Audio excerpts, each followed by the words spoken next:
Semangat pagi, bertemu lagi dengan Ibu Beta di materi hari ini, yaitu tentang bagian-bagian mata dan fungsinya. Salah satu indera manusia adalah indera penglihatan, yaitu mata yang berfungsi untuk melihat. Dalam keadaan normal, mata kita dapat melihat objek dengan jelas, baik jarak dekat maupun jarak yang jauh. Namun seringkali aktivitas kita menyebabkan mata kita menjadi kurang normal. Seperti apa? Misalnya, menonton TV dari jarak yang sangat dekat, atau membaca di ruangan yang kurang cahaya, atau penggunaan handphone di ruangan yang gelap. Nah, jadi seperti hal-hal tersebut itu mampu merusak mata kita. Nah, organ mata dibagi menjadi dua, yaitu bagian luar dan bagian dalam. Nah, bagian luar terdiri dari tiga. Yang pertama adalah alis mata, yang berfungsi untuk menjaga mata dari benda cair dan keringat. Lalu kelopak mata, yang berfungsi melindungi mata dari debu dan kotoran. Dan bulu mata, yang berfungsi menyaring cahaya yang akan diterima bola mata. Bagian dalam mata itu dapat kita lihat pada gambar berikut. Nah, jadi ada beberapa lapisan, dimulai dari lapisan paling luar, itu yang ini, yang disebut dengan sklera. Lalu lapisan yang kedua yang berwarna merah, itu disebut koroid. Lalu lapisan ketiga yang berwarna kuning, ini disebut dengan retina. Nah, sekarang kita lihat bagian depan. Bagian paling luar mata, itu disebut dengan kornea. Lalu ini adalah cairan-cairan yang disebut dengan aqueous humor. Lalu ada pintu ini yang disebut dengan pupil, dan di atas ataupun di bawah pupil terdapat iris. Lalu di dalamnya pupil ini terdapat lensa mata, dan di atas ataupun di bawah lensa terdapat otot siliandris. Lalu di dalam ini terdapat cairan yang sangat banyak, yaitu vitreous humor. Nah, di retina ini ada satu titik yang disebut dengan bintik buta. Pengertian buta itu kan tidak terlihat, maka semua bayangan benda yang jatuh di titik buta ini tidak akan terlihat. Lalu ini ada saraf optik, lalu bagian dalam ini adalah pembuluh darah mata. Nah, ini gambarnya secara art drawing, jadi bagaimanapun nanti bentuk soal, kalian tetap bisa mengerjakannya. Sekarang kita bahas fungsi masing-masing. Kornea itu berfungsi sebagai tempat masuknya cahaya pertama kali. Lalu aqueous humor ini berfungsi memberi nutrisi bagi kornea dan lensa. Lalu yang berikutnya adalah pupil. Pupil ini sebagai tempat lewatnya cahaya ke dalam mata dan mengukur dan mengatur banyak sedikitnya cahaya yang masuk. Nah, iris atau selaput pelangi ini memberi warna pada mata. Makanya mata beberapa orang itu berbeda-beda warnanya. Lalu koroid ini memberikan oksigen dan nutrisi pada bagian mata lainnya, khususnya si retina. Lalu lensa mata ini berfungsi memfokuskan cahaya agar bayangan jatuh di tempat yang tepat. Di mana tempat yang tepat itu adalah di retina. Lalu vitreous humor, ini cairan yang bagian belakang, ini berfungsi untuk menjaga bentuk dan tekanan bola mata. Makanya bola mata kita itu tetap bentuknya tidak berubah-ubah. Itu karena adanya vitreous humor. Lalu makula lutea atau bintik kuning, ini menerima rangsangan cahaya. Lalu bintik buta. Nah, bintik buta ini berfungsi untuk meneruskan dan membelokkan berkas saraf menuju otak. Lalu saraf optik. Nah, inilah yang meneruskan informasi yang kita lihat menuju ke otak, sehingga kita bisa melakukan suatu tindakan. Lalu sklera, ini lapisan paling luar, berfungsi melindungi struktur mata dan membantu mempertahankan bentuk mata. Makanya bentuk mata kita tetap tidak berubah-ubah seperti segitiga, berbentuk kotak, berbentuk lingkaran, dan lain-lainnya. Namun tetap aja sama ya, karena adanya sklera. Kita bahas soal berikut. Pada suatu benda, bayangan jatuh di titik buta. Nah, ingat tadi buta, tidak terlihat. Berarti benda itu tidak akan terlihat. Yang kedua, fungsi sklera apa? Sklera kan tadi bagian luar tuh. Berfungsi untuk melindungi mata dan mempertahankan bentuk mata. Berarti jawabannya dodol. Nah, jenis-jenis cacat mata sebelumnya kita harus belajar mata normal dulu. Nah, ini mata normal ketika melihat objek jauh. Maka ini lensa mata akan memipih sehingga bayangan jatuh tepat di retina. Lalu, ketika mata melihat objek yang dekat, lensa mata ini akan mencembung sehingga bayangan juga akan tepat jatuh di retina. Berarti untuk normal, semua bayangan harus jatuh di retina. Oke, lalu mata normal itu akan memiliki jarak dekat atau SN. SN ini titik dekat ya, yaitu sebesar 25 cm. Jadi titik dekat ini adalah jarak yang bisa kita lihat paling dekat. Lalu ada titik jauh. Nah, titik jauh ini adalah tidak terhingga untuk mata normal. Berarti kalau kurang atau melebihi dari sini, maka sudah mengalami cacat mata. 1, itu adalah miopi, rabun jauh, yaitu tidak dapat melihat benda-benda yang jauh, di mana titik jauhnya atau punktum remotum yang dilambangkan dengan PR itu kurang dari tidak terhingga. Nah, tadi kan untuk mata normal PR-nya tidak terhingga. Kalau miopi itu PR-nya sama dengan kurang dari tidak terhingga, ya. Sehingga bayangan itu jatuh di depan retina. Dan perlulah ditolong dengan kacamata berlensa cekung atau lensa minus. Nah, ini gambarnya.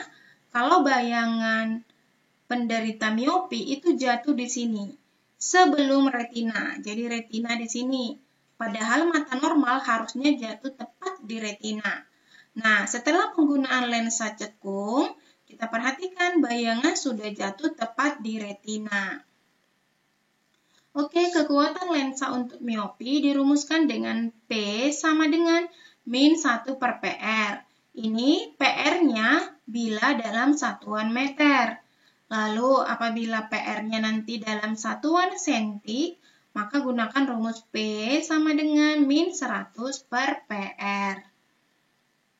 Contoh soal, Dona hanya mampu melihat benda terjauh. Lihat ya, dia hanya mampu melihat benda paling jauh pada jarak 4 cm. Kalau ada kata jauh, itu berarti adalah PR.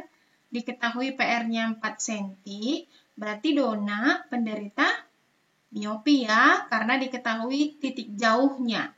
Berapakah kekuatan lensanya? Ditanya P. Lihat di sini satuan PR senti, berarti kita gunakan rumus kedua. Jadi P sama dengan min 100 per PR, yaitu min 100 per 4 sama dengan min 25 dioptri.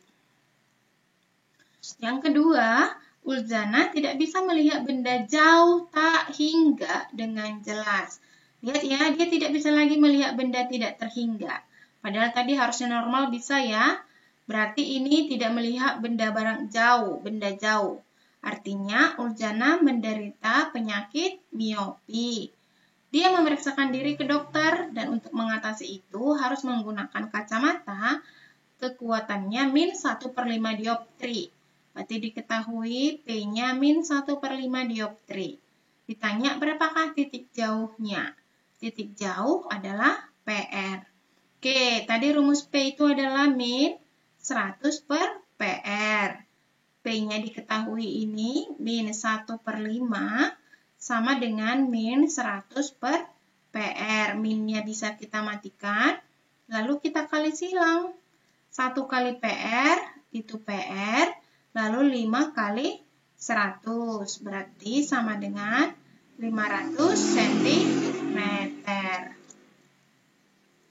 Yang kedua adalah hipermetropi atau rabun dekat. Ini tidak bisa melihat benda yang jaraknya dekat karena titik dekatnya atau punktum proksimum yang dilambangkan dengan PP itu lebih jauh dari 25 cm, sehingga bayangan itu jatuh di belakang retina, tidak tepat di retina, dan harus ditolong dengan kacamata berlensa cembung atau positif. Nah, ini penggambaran bayangannya. Penderita hipermetropi, bayangan itu jatuh di sini, di belakang retina. Harusnya di sini ya, tapi ini justru di sini. Lalu ditolong dengan lensa cembung. Kita lihat sekarang bayangan sudah jatuh tepat di retina. Oke.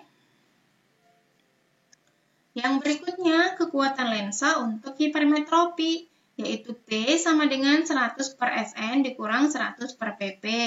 Nah, SN untuk mata normal adalah 25 cm. Jadi ini bisa kita ganti menjadi 100 per 25 dikurang 100 per PP. 100 per 25 adalah 4 dikurang 100 per PP. Jadi rumus ini bisa kita persingkat dengan rumus yang kedua. Contoh, Helmi mempunyai titik dekat. Nah, lihat di sini sudah tidak lagi titik jauh, tapi sudah titik dekat. Titik dekat berarti PP, yaitu 50 cm. Nah, ditanya kekuatan lensanya, berarti P. Nah, kita gunakan rumusnya P sama dengan 4 dikurang 100 per PP, yaitu 4 dikurang 100 per 50. Berarti 4 dikurang 100 per 50 itu 2. Jadi 4 dikurang 2 adalah 2 dioptri. Nah, di sini Saipul ingin membaca normal. Dia tidak bisa melihat jelas benda yang jaraknya 1 meter atau selebihnya. Jadi Saipul tidak bisa melihat yang 25 cm. Ingat tadi 25 cm itu adalah titik dekat mata. Berarti di sini Saipul tidak bisa melihat benda jarak dekat, berarti penderita hipermetropi. Nah, ini 1 meter, kita rubah ke senti menjadi 100 cm. Nah, dia mampu melihat di 100 cm, berarti PP-nya 100 cm. Ditanya, tentukan daya kacamatanya. Daya itu sama dengan kuat lensa. Berarti yang ditanya adalah P, dan tentukan pula jarak fokusnya dan fokus. Oke, rumus P tadi adalah 4 dikurang 100 per PP sama dengan 4 dikurang 100 per PP-nya 100. 100 dibagi 100 itu adalah 1. Jadi 4 dikurangi 1, berarti P-nya adalah 3 dioptri. Lalu fokus, ingat rumusnya bahwa P untuk lensa adalah 100 per fokus. Berarti rumus fokus adalah 100 per P. Atau 100 per 3. P-nya 3 ya. 100 per 3 berapa? 33, 1 per 3. Inilah fokusnya. Nah, yang ketiga adalah presbiopi mata tua. Ini didominasi oleh orang tua karena daya akomodasi matanya telah berkurang. Penderita ini tidak bisa melihat benda dekat maupun benda jauh, sehingga harus ditolong dengan kacamata berlensa rangkap, yaitu lensa cekung dan lensa cembung.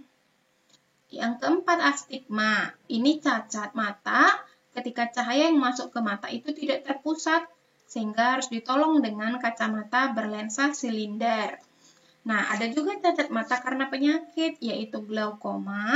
Ini karena peningkatan cairan di retina, sehingga suplai darah ke retina itu berkurang, maka akan menyebabkan kebutaan. Lalu katarak, ini karena cahaya tidak dapat menembus lensa, di mana lensa secara keseluruhan ataupun sebagiannya telah buram. Demikianlah pembahasan kita hari ini. Semoga bermanfaat. See you and bye-bye.